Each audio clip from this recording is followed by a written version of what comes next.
নমস্কার, বাংলা বাজারে সবাইকে স্বাগত। আমি অনিকেত চট্টোপাধ্যায়। শুরু করছি আজকে আমাদের অনুষ্ঠান মতামত। আজকের শীর্ষক, এসআইআর শুনানি শিবিরগুলোতে যান, বুঝে যাবেন 2026-এ কে আসছে ক্ষমতায়।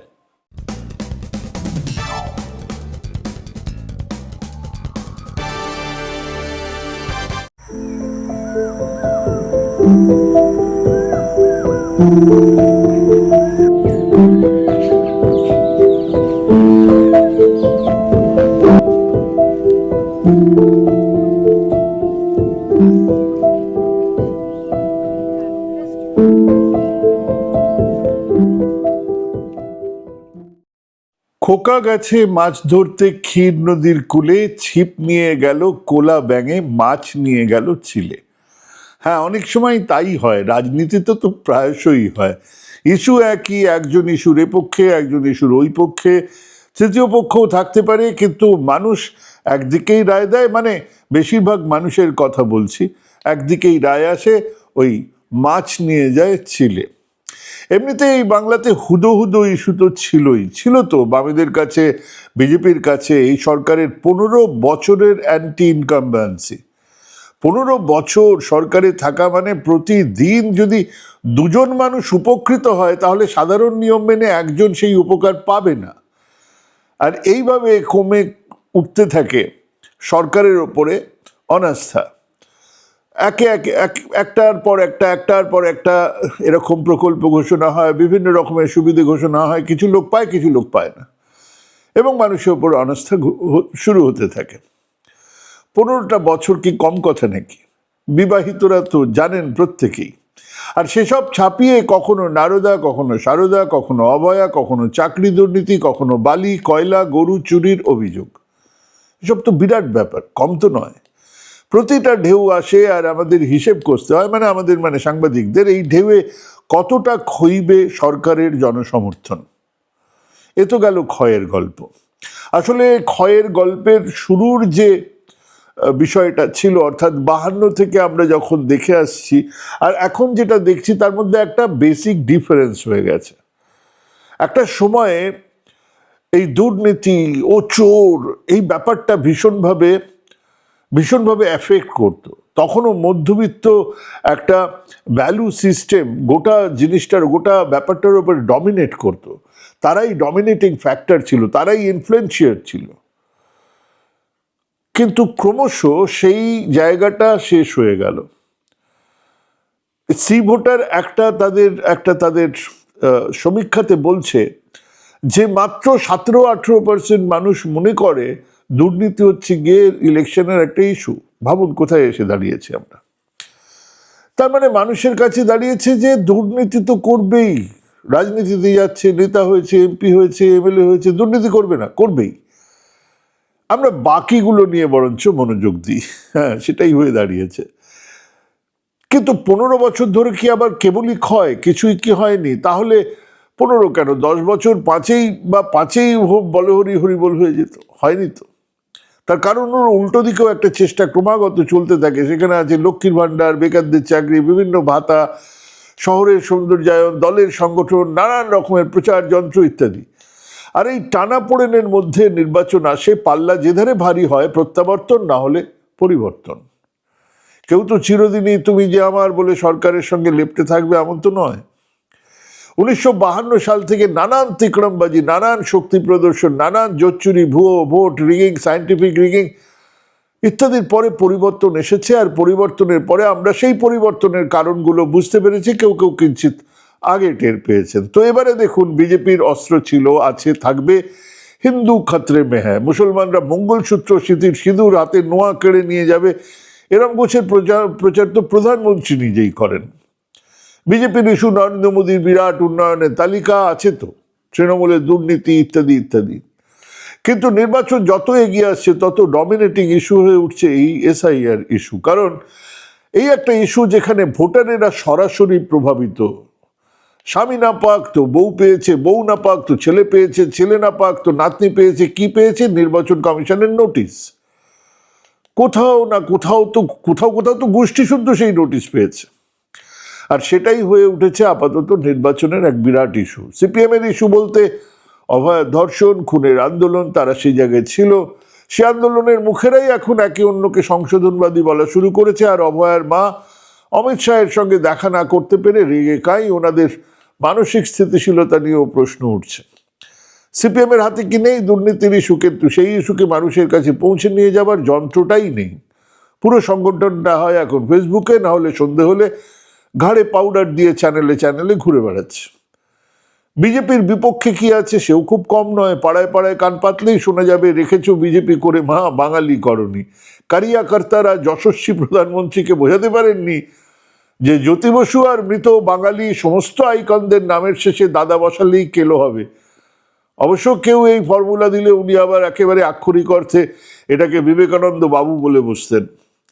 কেউ ওনাদের প্রাক্তন সভাপতি নাড্ডাজিকে বলে দেননি যে রবি ঠাকুরের জন্ম জোড়াসাঁকোতে। বর্তমান জাতীয় সভাপতি নীতিন নবীনকে বলে দেননি যে রবি ঠাকুর সাহিত্য নোবেল পেয়েছিলেন, নোবেল শান্তি পুরস্কার পাননি। কেউ বলে দেননি যে এরকম ভুল করলে বাঙালিরা, মানে মধ্যবিত্ত সংস্কৃতিবান বাঙালিরাও তাদেরকে শান্তির ছেলে বলতে বাধ্য হবে। মানে বিজেপির সমস্যা বাঙালি হয়ে ওঠা, বিজেপির সমস্যা বঙ্গ বিজেপিতে শুম্ভ নিশুম্ভের ধুন্ধুমার লড়াই লেগে থাকা, বিজেপির সমস্যা নব্য বিজেপি আর আদি বিজেপির স্বার্থের সংঘাত। ওদিকে সিপিএম এর সমস্যা হলো তাদের 34 বছরের ইতিহাস আর নামের পেছনে খুব বিচ্ছিরি আঠা দিয়ে লাগিয়ে রাখা কমিউনিস্ট পার্টির তকমাটা। সে আজ খুলে যায় তো কাল খুলে যায়। 34 বছরে সেই সর্বগ্রাসী সংগঠন আজও মানুষের মাথায় আছে। সেই মানুষ তাদেরকে জায়গা দিতে আর রাজি নন। সংসদীয় গণতন্ত্রে হড়কে গেলে আবার নিজেকে তুলে ধরা এক কঠিন ব্যাপার। সেটা করতে হলে নিজের খোল নলচে বদলে ফেলতে হয়। কিন্তু কমিউনিস্ট পার্টির স্লোগানই তো হলো হাম নেহি বদলেঙ্গে, দুনিয়া বদলে যাক, আমরা আমাদের সিদ্ধান্তে অবিচল থাকবো। এখনো সিপিএম এর কর্মসূচিতে কংগ্রেস হলো দেশের পুঁজিপতি জমিদার অবশেষ সামন্ততন্ত্রের প্রতিনিধি, যাদের সরানোর জন্যই এক জনগণতান্ত্রিক বিপ্লবী তাদের আপাতত লক্ষ্য। তারপরে তো আসলি বিপ্লব, ইত্যাদি ইত্যাদি ইত্যাদি। এদিকে এসব কর্মসূচিতে থাকার পরেও সিপিএম কংগ্রেসের হাত ধরেছে, হাত ছেড়েছে, আবার ধরেছে, ছেড়েছে, ধরেছে, ছেড়েছে। ধরার সময় বাম এবং গণতান্ত্রিক জোটের কথা বলেছে, আর ছাড়ার সময় কেবল বাম ঐক্যের কথা বলেছে। এসব কথা কেন বলছি এই জন্য যে নির্বাচনের আগে বহু এমন ফ্যাক্টর এক রাজনৈতিক দলের পক্ষে আর বিপক্ষে কাজ করতে থাকে। মানে কোনো দলই তো ধোয়া তুলসী পাতা নয়, সেভাবে তো তারা কেউ নির্বাচনে নামেন না। আর সেই পক্ষে আর বিপক্ষের তুল্য মূল্যের হিসেব নির্বাচনের জয় বা পরাজয় এনে দেয়। প্লাস সংগঠন, আপনার পক্ষে বহু কিছু আছে কিন্তু আপনার সংগঠন নেই, তাহলে আপনি রাঙা মূলো বা সোনার পাথর বাটি। তো 2026-এর নির্বাচন আস্তে আস্তে এই এসআইআর এর ইস্যু একেবারে ডমিনেন্ট হয়ে দাঁড়ালো সব পক্ষের কাছেই। এই এসআইআর এক ইস্যু, মানুষের কাছেও এক জ্বলন্ত সমস্যা। আগেও বলেছি, আবার বলছি, এমন একবারও ভাববেন না যে সাধারণ মানুষ ভোট না দিতে পেরে রাধার বিহনে কি হইল গো সর্বাঙ্গে ব্যথা বা জাগরণে যায় বিভাবরী, এমন কিন্তু নয়। বরং বেশিরভাগ মানুষ এখন বুঝেই ফেলেছে যে এই নির্বাচন একটা আস্ত তামাশা, এক প্রকাণ্ড ঠাট্টা বা প্রবঞ্চনা। কিন্তু তারা ভোট দেন। প্রতিবার হয়তো দিন বদলাবে, হয়তো কিছু সুরাহা হবে, কিছু হয়তো পাবো এই ভেবে।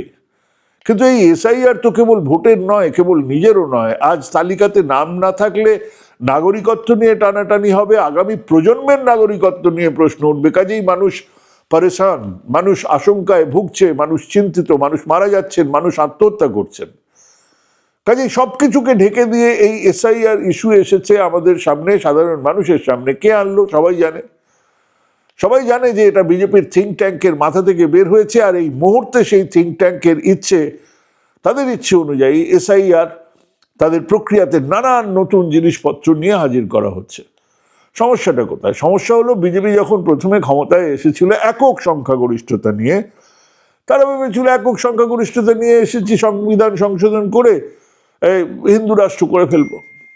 তারপর দেখা গেল যে সংবিধান সংশোধন ওভাবে হবে না, সংবিধানের বেসিকটা চেঞ্জ করা যাবে না, পাল্টানো যায় না। তখন ওনারা ভাবলেন তাহলে কি করা যায়। তখন ওনারা এনআরসি আনলেন। আসামে প্রথম সেটা টেস্ট হলো, দেখা গেল সেখানে 80% ছাঁকনিতে হিন্দু ধরা পড়ে গেছে। তাহলে হিন্দু ধরা পড়ে গেলে কি হবে? তখন একটা ঠিক হলো যে আচ্ছা ঠিক আছে, এখানে সিএ চালু করব। সিএ চালু করলে যারা ধরাও পড়ে যাবেন, যাদের নাগরিকত্ব চলে যাবে, তাদেরকে আমরা নাগরিকত্ব আবার দিয়ে দেবো। মানে আপনাকে আবার অ্যাপ্লাই করতে হবে যে আমি নাগরিক হতে চাই, আপনাকে আবার নাগরিক করে নেওয়া হবে। সমস্যা হলো যারা এদেশের নাগরিক তারা বিদেশি হিসেবে কিভাবে অ্যাপ্লাইটা করবেন? সিএ তো বিদেশিদের জন্য। তারপরে শেষ পর্যন্ত ঠিক করা হলো যে আচ্ছা ঠিক আছে, ঘুরিয়ে নাক ধরা একটা নির্বাচন কমিশনকে দিয়ে এই কাজটা করা হোক, তারা নাগরিক নয় এমন একটা ডাউটফুল ভোটার লিস্ট তৈরি করে দেবে, এবং সেই লিস্টে যে মুসলমানরা থাকবে, যে সেই লিস্টে যে সংখ্যালঘুরা থাকবেন, তাদেরকে দেশের দ্বিতীয় শ্রেণীর নাগরিক করে তোলা হবে। এটাই হচ্ছে গিয়ে থিঙ্ক ট্যাঙ্কের মাথা থেকে বের করা একটা জিনিস। তাই জন্যই সবশেষ আমদানি হলো logical discrepancy, loud and clear message. কিছু হিন্দুদের নাম কাটা গেছে ঠিকই, কিন্তু এবার আমাদের টার্গেট মুসলমানেরা। কাজেই প্রথমেই এই লড়াইকে আমরা দুটো ভাগে ভাগ করে নিতে পারি, এসআইআর এর পক্ষে আর এসআইআর এর বিপক্ষে। পক্ষে থাকাটা জরুরি ছিল না, কিন্তু পাকিচক্রে এসআইআর এখন বিজেপির, বিশেষ করে বঙ্গ বিজেপির পলিটিক্যাল এজেন্ডা, পলিটিক্যাল লায়াবিলিটি হয়ে দাঁড়িয়েছে, আর বিপক্ষে বাকি সবাই। কাজেই বিজেপির এই এসআইআর বাড়াবাড়ি আর এক যুক্তিহীন কাজ দেখে ভোটারদের এক অংশ বিজেপির বিরুদ্ধে চলে গেছেন। এমনকি যারা গতবারে ভোট দিয়েছেন বিজেপিকে, তাদেরও এক অংশ এবারে ওই লাইনে দাঁড়িয়েই অন্য সুরে কথা বলছেন। তার কারণ এই হাম্মকিপনা কেন হঠাৎ এত জরুরি হয়ে পড়ল তা বিজেপি একবারের জন্য বুঝিয়ে উঠতে পারেনি। কেন এসআইআর, ওয়াই? এবারে অন্যদিকে আসুন, রাজ্য জুড়ে এই প্রক্রিয়া চলছে। প্রথমে মমতা এই ইস্যুতে সুপ্রিম কোর্টে গিয়ে নিজে সওয়াল করে এই বিরোধিতায় চ্যাম্পিয়ন হয়ে গেছেন। সিপিএম যেদিন মমতা গেলেন সেদিনে এ তো নাটক, এ তো লোক দেখানো পনা ইত্যাদি বললেন। একবারও সেদিন বললেন না যে তাদেরই একজন তো সেদিনের পিটিশনার ছিলেন। সেদিন তার পক্ষে ছিল সর্বোচ্চ, কে তার পক্ষে ছিল সর্বোচ্চ আদালতে, কে দাঁড়িয়েছিল? কেউ না। কিন্তু দ্বিতীয় দিনে তাদের টনক নড়েছে। এয়ারপোর্ট থেকে দিল্লিতে ছবি ছাপা হচ্ছে, নীলোৎপল বসুকে নিয়ে মোস্তারি বানুকে সামনে রেখে সাংবাদিক সম্মেলন করা হচ্ছে। হ্যাঁ, আজ মঙ্গলবারে গণশক্তির প্রথম পাতায় সিপিএম এর উকিল সাহেবদের সঙ্গে তার ছবিও ছাপা হলো, কিন্তু সেদিনে উকিলবাবুরা কোথায় ছিলেন? ইনফ্যাক্ট তার আগের দিনে যখন বলা হচ্ছে মমতা নিজেই থাকতে পারেন, সওয়াল করতে পারেন, সেদিন গণশক্তিতে একবারও বলা হয়েছিল এই মোস্তারি বানুর কথা? হয়নি। কাজে ওই লড়াইটা মমতা যোজনখানেক এগিয়ে গেছেন, কিন্তু সেটা বড় কথা নয়। এটা বহু মানুষের চিন্তা, আশঙ্কা, হয়রানি।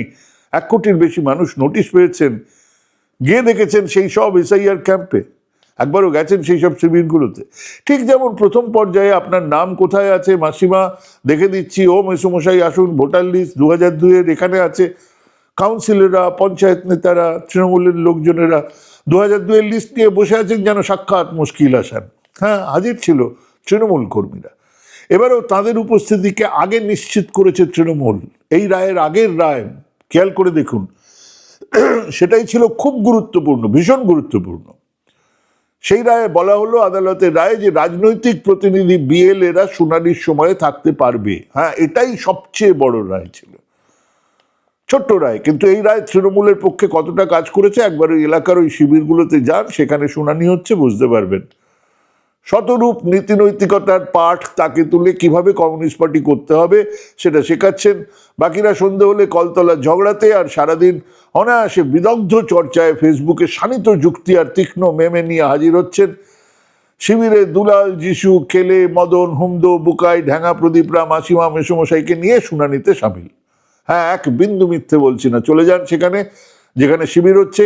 80% শিবিরে একমাত্র তৃণমূল খুব ছোট্টবেলায় 78-এর সেই বন্যার সময় শালতিতে করে খিচুড়ি নিয়ে এসেছিল কারা? সবাই ছিল সিপিএম এর ক্যাডার। পাড় কংগ্রেসি ঘরের লোকজন হাতজোড় করে বলেছিল, লাগবে না বাবা, যাদের দরকার আছে তাদের দাও, ঈশ্বর তোমাদের মঙ্গল করুন। একেবারে সেই ছবি। এক বেশ প্রবীণ অবসরপ্রাপ্ত জয়েন্ট বিডিও সাহেব সঙ্গে স্ত্রী, এক নাছোড়বান্দা তৃণমূল কর্মী বিএলএ, তাদেরকে সাহায্য করবেনি। মানুষটি বলছেন, আমি আমারটা সামলে নিতে পারবো ভাই, আপনি বরং ওই ওদের দেখুন, থ্যাংক ইউ। আপনি সাহায্য করবেন বলেছেন, সেই জন্য ধন্যবাদ। হ্যাঁ, এটাই বাস্তব ছবি। রেজাল্ট হাতে এসে যাওয়ার পরে জোট হলে আরো 7 জনের জামানত বাজেয়াপ্ত হতো না, এই চিন্তা যখন আপনার মাথায় ঘুরবে কমরেডগণ, তখন মনে রাখুন রাজনীতিটা আপনারাই, হ্যাঁ আপনারাই মাঠে নেমে করতে শিখিয়েছিলেন। আজ আপনারা আপনাদের নিজেদের শিক্ষা ভুলে গেলেও আপনাদের আর্ক রাইভাল তৃণমূল সেটাকে রপ্ত করে ফেলেছে। আপনারা বসে আছেন। হ্যাঁ, এই মুহূর্তে এসআইআর 2026 নির্বাচনের সবচেয়ে বড় ইস্যু। এসআইআর এর ফলে যদি মানুষের গণহারে নাম কাটা যায়, সেটা আগামী দিনে আরো বড় ইস্যু হয়ে উঠবে। সেটা হবে কিনা তা তো ফাইনাল ভোটার লিস্ট বের হওয়ার পরে বোঝা যাবে। কিন্তু তার আগে পর্যন্ত এসআইআর এর সমস্ত ক্ষীর আপনি চান বা না চান তৃণমূল খেয়ে গেছে। হ্যাঁ, মুসলমানদের নাম কাটার চেষ্টা করেছে, ওরা তো আসলে ঘুষপেটিয়া এসব বলে বিজেপি তার কোর ভোটকে হাতে তো রাখবেই, কিন্তু বামেদের এই এসআইআর হয়ে উঠতে পারতো কিছুটা হলেও ঘুরে দাঁড়ানোর এক হাতিয়ার। তারা শুরু থেকেই বিষয়টাকে এক প্রতীকী ব্যাপার হিসেবে ডিল করেছেন। ভাবা যায়, কমরেড সুজন চক্রবর্তীর মতো নেতা জিজ্ঞেস করছেন, যখন তামিলনাড়ু বা কেরালা রাজ্য বিধানসভায় এসআইআর এর বিরুদ্ধে প্রস্তাব পাশ করালো তখন তৃণমূল কেন করলো না? আচ্ছা, বিধানসভায় প্রস্তাব পাশ করালো কেন? মানে করে কি হবে? সেটা তো একটা প্রতীকী ব্যাপার, তাই না? ঠিক তাই, একবারও ভেবে দেখেছেন যে সেটা না করে আসছিনে কোন প্যাঁচটা নিয়ে মমতা বন্দ্যোপাধ্যায় ঘুরছিলেন? সেই কবেই ঠিক হয়েছিল উনি যাবেন সুপ্রিম কোর্টে সওয়াল করতে। মানুষকে যদি এটাই বোঝাতে হয় আমি এসআইআর এর বিরুদ্ধে লড়াইয়ে আপনার পক্ষে ছিলাম, তাহলে সেটাই তো সবচেয়ে জরুরি পদক্ষেপ ছিল, যা আপনাদের বিব্রত করেছে। গোটা দেশ বলছে হ্যাঁ পারেন মমতা। একজন সাংবাদিক হিসেবে বলবো বাকিদের একটু শিবিরগুলো, বাকিদের বলবো, সাংবাদিকদের বলবো, আপনাদের বলবো, একটু শিবিরগুলো ঘুরে দেখুন। আপনাকে ওই সমীক্ষা ইত্যাদি করতে হবে না। এসআইআর শুনানির শিবিরগুলোতে কান পাতলে বুঝে যাবেন কারা আসবেন ক্ষমতায়। হ্যাঁ, খোকা তো গেল মাছ ধরতে, কোলা ব্যাং যা করার করলো, কিন্তু মাছ আসলে কে পেল সেটাই তো আসল কথা, তাই না? ভাবতে থাকুন, ভাবুন, ভাবুন, ভাবতে থাকুন, ভাবা প্র্যাকটিস করুন। ভালো থাকবেন, সুস্থ থাকবেন। আজকে এখানেই শেষ করছি। নমস্কার।